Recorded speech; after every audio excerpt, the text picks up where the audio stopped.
nació hombre.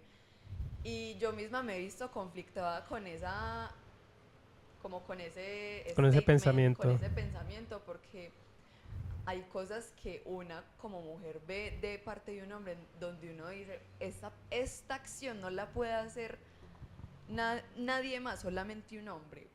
Y me da pesar, me da lástima, porque es que ustedes tampoco tienen la culpa de haber crecido de esa forma y nadie tiene la culpa, pero es tan complejo y es muy desesperanzador el hecho de que los hombres siempre tienen una excusa de sus acciones, de porque son hombres o porque son inmaduros o simplemente, sí, se les puede excusar porque, ay, son hombres, pero las mujeres sí tienen que tomar acción al respecto porque somos mujeres, porque siendo una niña, ay, es que usted ya es una mujer, es que, ay, madure, madure. También el tema de como dije al principio, la mujer ha sido muy arraigada al tema del hogar y de la crianza, y desde muy pequeñas nos someten a ese tipo de tareas y a los hombres no. Y también desde el lenguaje. Pero mira que, por ejemplo, me, me trae a colación algo que leía eh, así muy random y, y era que, por ejemplo, desde todas estas diversificaciones ideológicas, del libertinaje, de empoderamiento femenino, del surgimiento de estos movimientos feministas, de tanta, literalmente, valga la redundancia, de ese gran rol modificado de la mujer en la sociedad, también ha generado un impacto social increíble porque datos tan sencillos como que desde que la mamá o la mujer en general no está constantemente en el hogar encargándose de esas tareas que tú mencionas que han sido ligadas y arraigadas durante todo su tiempo que hoy llamamos ama de casa, Ujú. ¿cierto? Que es una labor dispendiosa, laboriosa y bien difícil que hago eco para exaltar esa gran labor a propósito de este gran día, que creo que eso es lo valeroso de la sociedad y más en las dinámicas actuales, pero que esas ausencias ya tan marcadas y tan constantes, porque ya por temas económicos ya uno de los padres no puede estar en casa, ya tienen que trabajar las dos personas. Claro. Entonces, mira que, por ejemplo, temas tan sencillos como sobrepeso, el índice de sobrepeso a nivel mundial incrementó demasiado, pues porque ya no están esas prácticas de alimentación sanas, ya no Ujú. están esas prácticas de alimentación en las horas que se corresponde, porque tu mamá sí o sí el desayuno estaba a 7, 7 y media, almuerzo de 12 a 1 como tal, eh, comida lo estaban llamando a las 7 de la noche en esas dinámicas de sociedad que se tenían. Ahora, con esta progresión de la que se habla tanto, también por esas condiciones globales, económicas, sociales, como te digo, ya los dos padres de familia trabajan, pero también por ese tema de empoderamiento e independencia de la mujer que valoro y literalmente apoyo e impulso desde todos mis espacios y mis sentires, se ha dado ese gran impacto en la sociedad desde esas mismas dinámicas que mencionas. Entonces mira que son roles mutables, pero que aunque han sido silenciadas o invisibilizadas, siempre han generado literalmente un equilibrio y un balance en la sociedad, aunque hayan sido muy silenciosas. Muy bueno que hayas tocado ese tema y antes de yo proseguir a hablarlo, que me parece muy importante. Ahorita pues lo que quería también decir desde el lenguaje de esa adultificación, que es, lo he hablado mucho con mi mamá, y es el tema de que a los hombres cuando van a hacer algo en la casa es colaborarnos. Nos van a, ay, es que él me colabora mucho en la casa, es que él es un muy buen hombre porque me colabora. Y es como, la casa es solo tuya y él va ocasionalmente a dormir, o la casa es de los dos, ¿cierto? Y es que, ay, sí, es que me colabora mucho y es como que te colabora si esa no es tu tarea? Y entonces, si ven cómo es súper inconsciente desde la manera en la que hablamos y que por eso también tocando el tema ahorita de hay mujeres machistas, claro que sí, y también eso es algo que quiero traer a colación, las mujeres que no tienen esa conciencia es porque han vivido en esta sociedad en la que nos han enseñado todos esos valores, porque yo misma lo he vivido, porque todas lo hemos vivido. Bueno, ahora tocando el tema de lo que dices, básicamente hay una frase que a mí me quedó muy marcada, creo que uno de los primeros días que tuve clase en mi universidad, que encontré, ese momento fue como tan mágico para mí porque estaba esperando a que empezara una clase y yo me senté en una mesa en donde había como una hoja y pues era una hoja y un texto súper largo y era justamente del Día de la Mujer. Mentiras, no, yo creo que esas eran mis inducciones, bueno, el caso. Y había una frase que se me marcó mucho, que me quedó para siempre y es, la mujer ama de casa es la vaca de oro del capitalismo. ¿En qué sentido? En que los hombres históricamente han podido avanzar porque tienen a alguien que les está haciendo las labores en la casa y que como esa históricamente ha sido nuestra labor, entre comillas, eh, sigue siendo una labor que trae mucho beneficio al hombre, porque una cosa es no tener a alguien a quien le pagues ese tipo de cosas porque ya se encarga de por sí y ese es su deber como individuo existente. Y otra cosa es tener que encargarte tú de todo eso. No sé si me hago entender, Sí, pero y porque Sí. los hombres históricamente no son enseñados a hacerse cargo de esas cosas. bien. Entonces, ¿cómo un hombre no va a tener mejores puestos, mejores salarios, mejor calidad de vida en su vida laboral? Y que también eso históricamente ha sido que el hombre está condenado a ser el proveedor de la casa y el que no lo es un hombre femenino. Y lo digo femenino y lo remarco porque el término hombre femenino históricamente también ha sido un término despectivo. Un hombre que no resuelve. Un hombre que no resuelve. Sí. Entonces, miren cómo esas dos dinámicas en hombres y en mujeres vienen desde un lugar de opresión y siguen siendo un lugar de opresión porque un hombre que no provee es un hombre que Sí. no sirve y una mujer que no está en la casa cuidando de los hijos, haciendo los quehaceres, haciendo la comida, es una mujer que tampoco sirve. Entonces, por ejemplo, basémonos en el modelo tradicional de los años 50. La mujer todo el día está en su casita, probablemente con un hombre pues que es un poco abusivo, entonces cómo solucionaba esa circunstancia bebiendo. Entonces hacía su quehacer bebiendo, cuidaba a los hijos, hacía la comida, también fumando, porque sí, no sé si se han como interiorizado mucho esa figura de los 50 que son esas mujeres con los peinados súper grandes. Sí. Y el hombre todo el día trabajando, todo el día trabajando. Y esa era la familia perfecta y el sueño americano. Pero también el tema de que de pronto el feminismo ha cambiado mucho las cosas es que ya tenemos elección de no someternos a esos modelos tradicionales. Y como les dije, todavía hay mucha tela que cortar porque inconscientemente seguimos pensando que ese es nuestro deber y que ese es el deber de los hombres, ¿cierto? Pero ya obviamente ya se ha hecho un avance muy grande y es que es el mero hecho de que podamos decidir el no someternos a ese modelo y que no todo es malo. No todo es malo. De todas formas, sí siento que ese tipo de opresión es completamente sistémico en el modelo estructural del modelo económico en el que vivimos.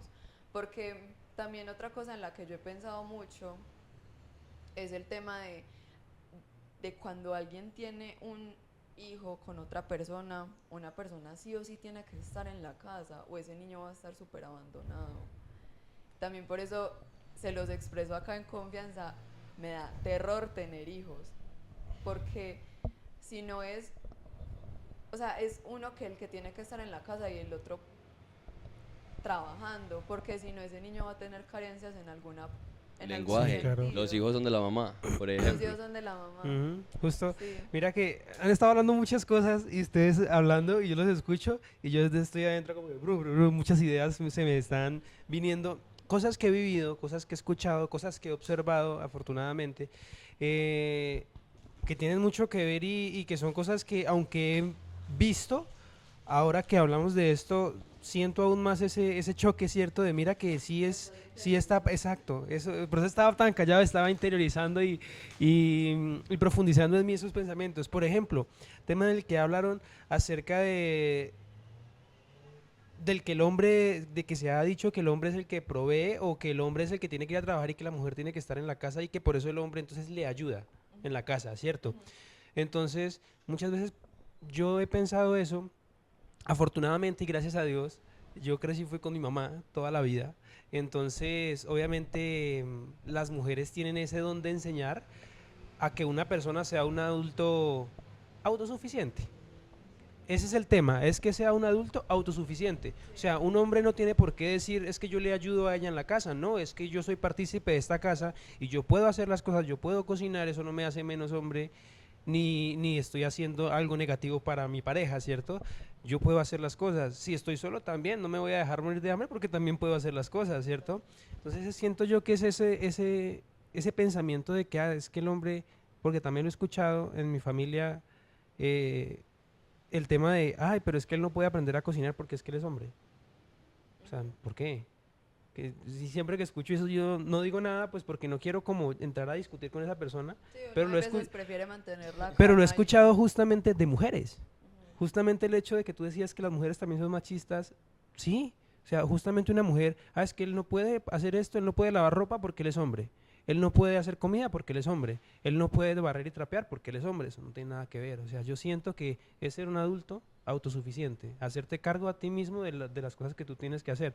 Obviamente que si tenemos digamos una casa, ¿cierto? En una familia, pues trabajar de forma mancomunada juntos para que todo salga, no es ayudarte, ni tampoco es que tú me ayudes a mí, estamos trabajando juntos, pero pues obviamente ser equitativos, lo que tú decías, más que igualitarios, equitativos con las cosas que hacemos, ¿cierto?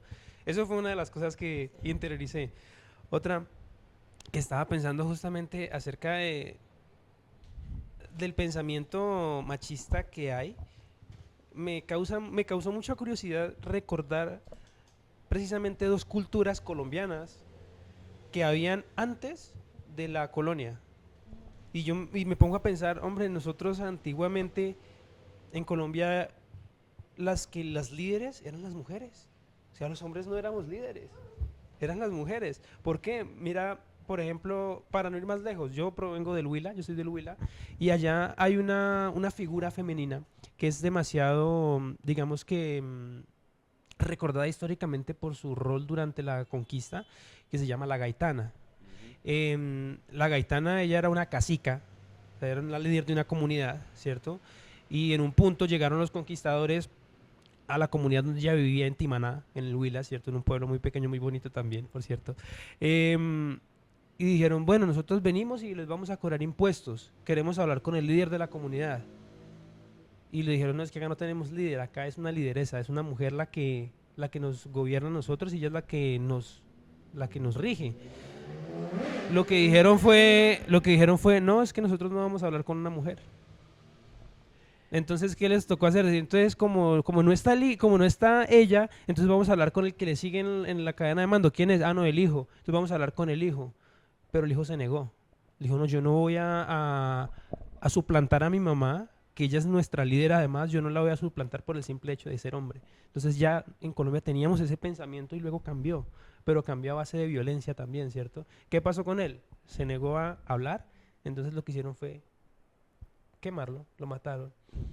Y después hubo toda una guerra que justamente los indígenas de muchas regiones del Tolima Grande, lo que se conoce como el Tolima Grande, que es Tolima y Huila, se unieron y hubo una guerra brutal, sanguinaria, porque ella tomó venganza y pues se vengó de la persona que había matado a su hijo y además luego vinieron más conquistadores y hubo una guerra enorme y murieron muchas personas, pero fue justamente en eso, en mantener el liderazgo y que las mujeres siguieran siendo líderes. Y la otra que digo es también, aún hoy en día hay comunidades en las que yo admiro mucho que sigue habiendo el rol de la mujer, sigue siendo la líder. Por Mira, ejemplo, no ir más lejos, dale. yo digo en La Guajira. Una vez escuché justamente, y tenía ese pensamiento porque lo escuché también, de que en La Guajira dicen, no, es que el papá le dice al novio, es que tienes que darme, por ejemplo, 200 chivos para casarte con mi hija, que entonces están comprando la hija. Yo tenía ese pensamiento, pero a veces ese pensamiento no lo tiene porque no conoce realmente la cultura. Y cuando lo cambié, cuando fui a La Guajira y cuando conocí cómo eran realmente las cosas. Y cuando una mujer líder de una comunidad nos explicó, dijimos, no, las rancherías, que son las que ellas viven, ¿cierto? Nosotras somos las líderes. Nosotras somos las que organizamos todo y todo es, la mujer es la líder, la punta de lanza de las familias y de la comunidad. Entonces yo hice la pregunta incómoda, ¿cierto? Pero venga, entonces por qué compran a las mujeres como de esta manera? Y se ofendió. Y yo entiendo que se haya ofendido, pues porque... Sí, bien, venía desde un prejuicio. Exactamente. Entonces me dijo, no, eso no es así. Yo le dije, bueno, entonces explícame, porque eso es lo que yo pienso, porque es lo que he escuchado. Y dijo, bueno, me alegra que hayas también preguntado, pero no es así. Te explico. Nosotras tratamos de formar nuestro núcleo familiar, ¿cierto? En una ranchería. Siempre que hay una ranchería nueva es un núcleo familiar nuevo, o sea, una pareja que se junta, ¿cierto? Y de ahí forman una ranchería, pues en caso de que lo quieran hacer, o se pueden unir a la antigua familia materna que hay. Em, y ellas piden, o la familia pide esa dote, que se le conoce como dote, ¿cierto? Es porque en caso de que el hombre en algún punto diga, no, yo me quiero separar de mi pareja, o no, yo me voy y la dejo, entonces esa mujer queda encargada de la ranchería, encargada de hijos, encargada de cosas, encargada de toda, y pues tiene que además que liderar toda una comunidad, y si ese hombre se va, digamos que es otro que trabaja dentro de la comunidad en unas labores diferentes, ¿cierto? Se va, entonces ella perdería esa mancomunidad que tienen ahí, ese trabajo en conjunto. Entonces haría falta, pues, algo para compensar eso. Entonces esa dote justamente, si él se va, bueno, váyase, yo me quedo con las cosas. O sea, y el hombre si se va sin nada, porque realmente todo es de la mujer y la mujer es la que lidera. De hecho, si alguien muere, por ejemplo, si yo me casé con mi esposa, yo me tengo que ir a vivir a la comunidad de ella. Ella no se viene conmigo. Ok. Si yo muero, a mí no me entierran en la comunidad de ella. A mí como hombre me tienen que enterrar en la comunidad de la que yo provine. Pero si mis hijos mueren, la tienen que enterrar en la comunidad de la mamá.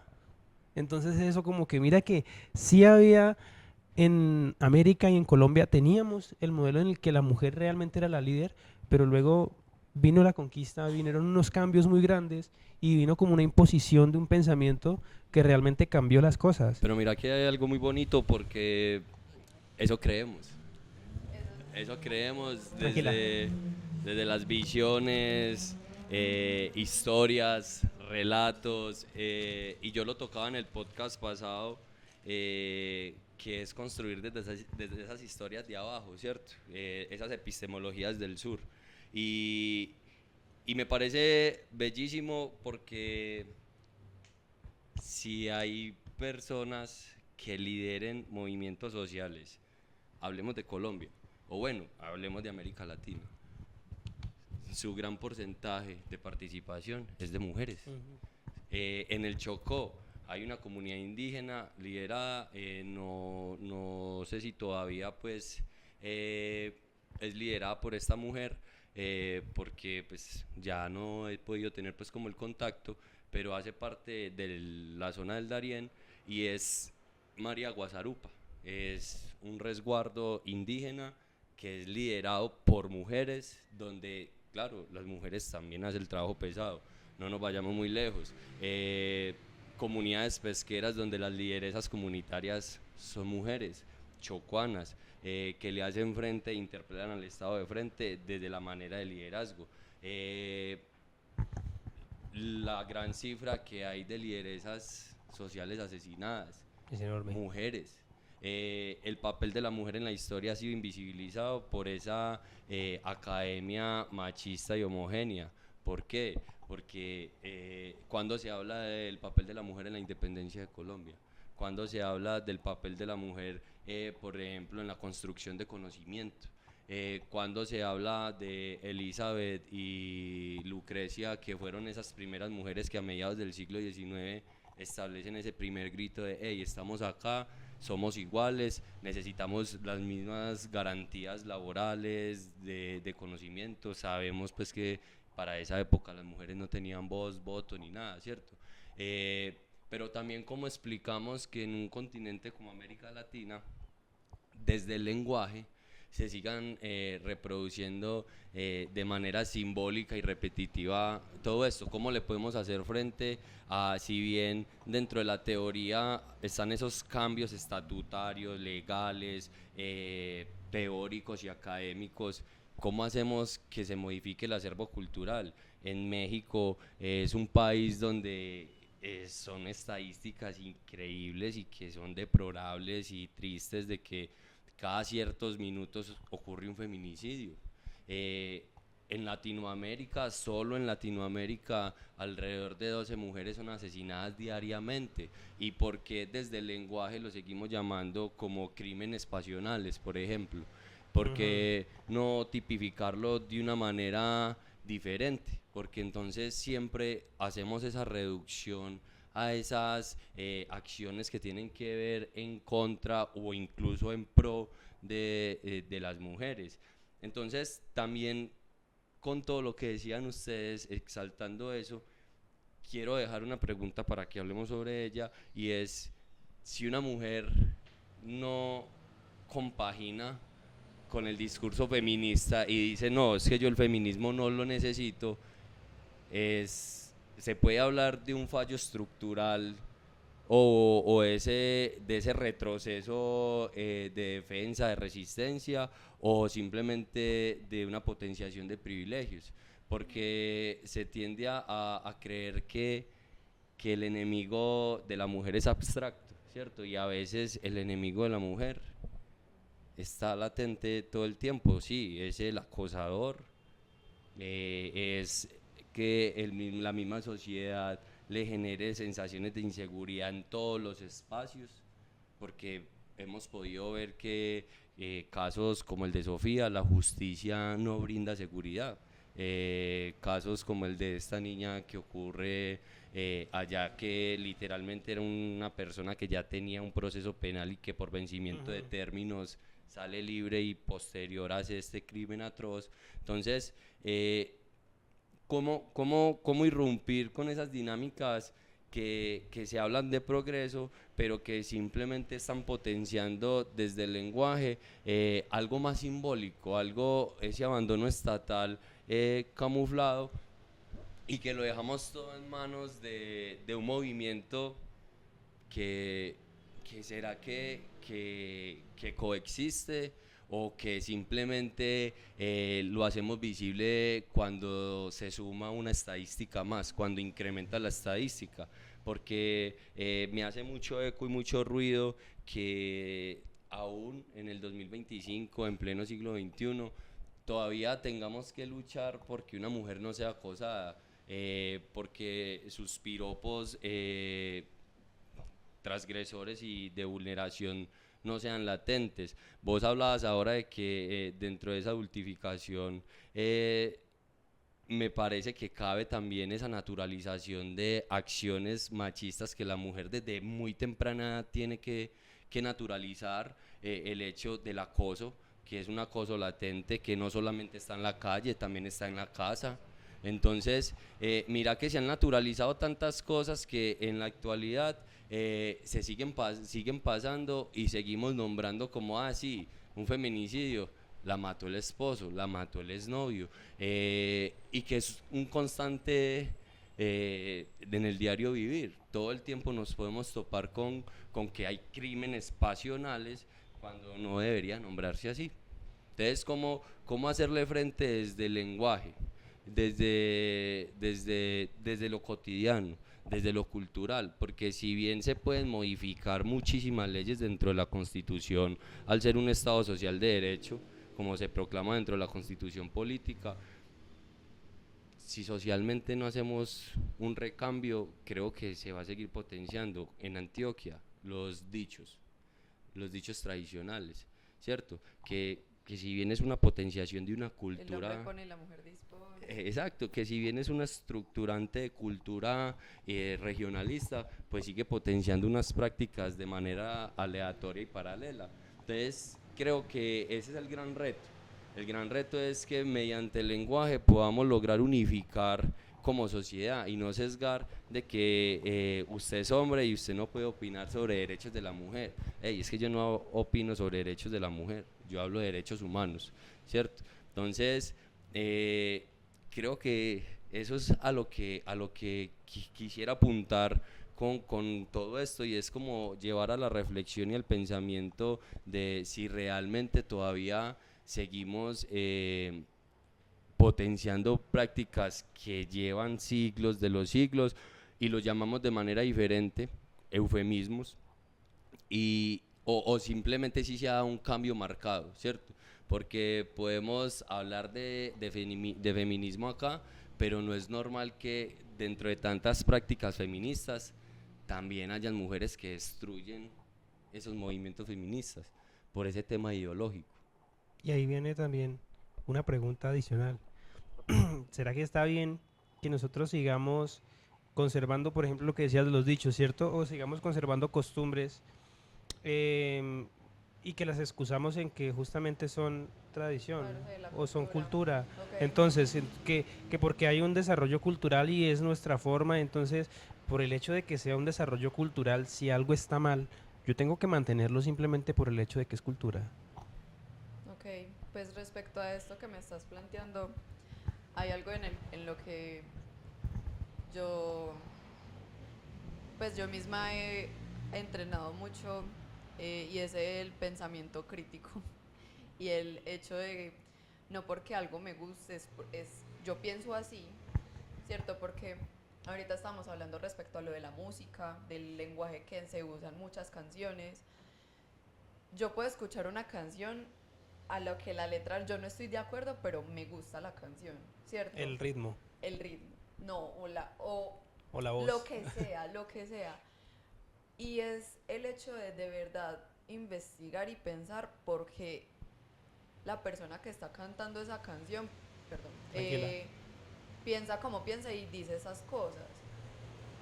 Y que me gusta no significa que esté de acuerdo, pero, o sea, lo puedo disfrutar aún así. Entonces, por ejemplo, la música de Sembrina, la de Parranda, esa música tiene mucha connotación machista y muy sexual hacia la mujer y muy objetificación hacia la mujer, de la mujer es tal y esto y esto.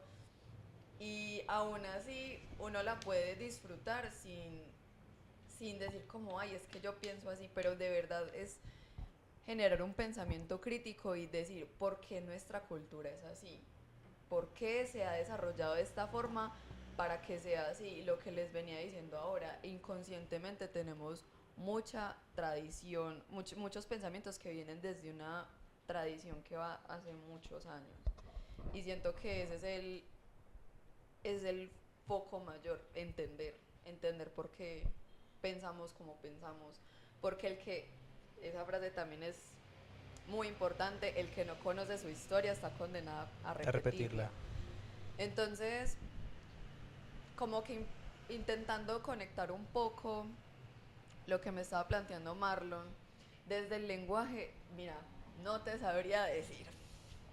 Es una pregunta un poquito corchadora porque siento que, como te dije, el lenguaje es mutable, pero no es tan fácil como uno piensa, ¿cierto? Lo que hablábamos ahorita del lenguaje inclusivo es algo que la gente puede hacer porque le nazca, pero no porque se tengan que forzar al respecto, porque una...